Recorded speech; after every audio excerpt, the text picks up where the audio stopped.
Nigel, what's your verdict on the end of a 3-1 defeat? Yeah, a difficult game for us.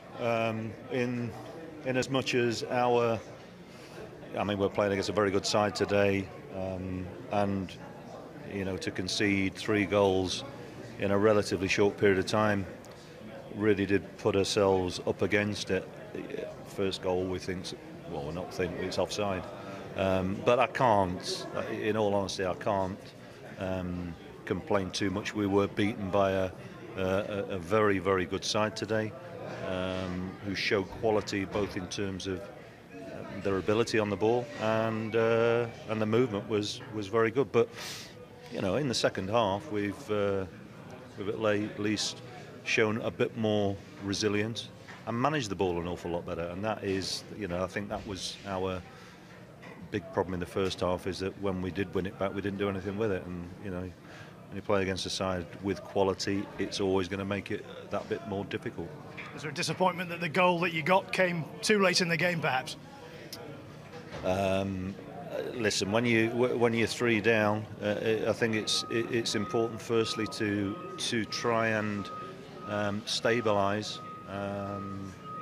and again, when you play against a side like them, at some point they're going to create some chances.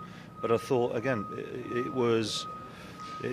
we made a better fight of it, and in the context of the results today, I suppose this is a bit of a bonus game. And we're disappointed that we didn't give ourselves a better chance of getting something out of it. First Premier League start for Kramaric. Do you see signs that he can deliver for you? Well, we do, but it was a difficult game for our front players today, because we really didn't show enough quality to give them the service that they need, and so consequently our forwards spent more time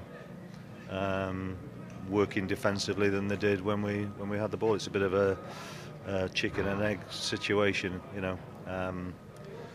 We didn't find ourselves in the position to create enough pressure on them to make it more difficult in the first half. But like I said, it's the second half. You could argue they eased back a bit, but I think we did play considerably better. Old adage in football about beating the teams in and around you when you're struggling. It's a big one next week against Palace. It is, no doubt about that. And the reality is that those are the games that are going to define our season, not necessarily the games against the likes of Man United. We do have a tough run of games. It's important that we get performances which give ourselves the best chance, and we didn't have that for long enough today.